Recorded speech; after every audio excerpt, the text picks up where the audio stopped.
everyone, and welcome to another edition of Friday Fastbacks. I'm your co-host Josh Kerbach.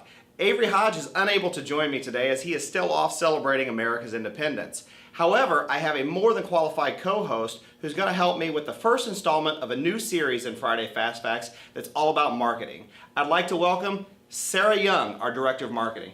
Well, hey Sarah, welcome aboard. Hey Josh, hey everybody. Well, Sarah, I have something that I would like to talk to you about today. Often whenever I go to a facility, I like to do a little bit of research on them, look them up on the Google, see if there's anything that I can learn about them that's going to, help me know a little bit more about their shop. Often I'm not able to find these guys online, and if I can't find them, I'm sure their potential customers can't either. Do you have any tips or tricks that can help us out with that? As a matter of fact, Josh, I do. One of the most important features of being searched and found is what we refer to as SEO. Well, Sarah, that sounds really important, but help a dum-dum like myself out. What in the world does SEO stand for? SEO is an acronym referred to as Search Engine Optimization. This is the practice of increasing the quantity and quality of traffic to your website through organic search engine results. In today's digital world, there are so many opportunities for a customer to find somebody. Today I'm going to introduce you to a free tool that we call Google My Business. Well, Sarah, that sounds super helpful, but can somebody like me do that, or do I need to hire a web guru like you to get that done?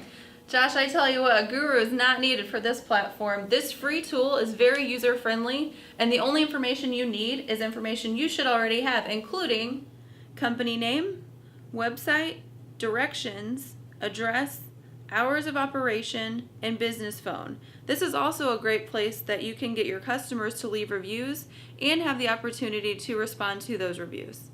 And being set up on Google My Business is also going to put you in the same search properties as any Google address out there.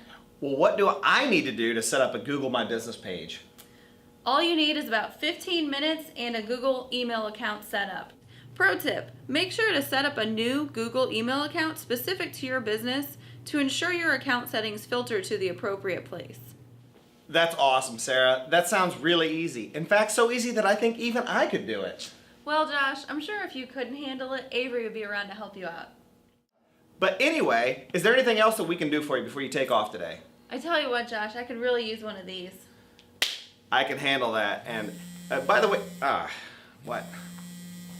What's going on, Avery? I'm trying to wrap up a Friday Fastbacks here. Okay, hold on.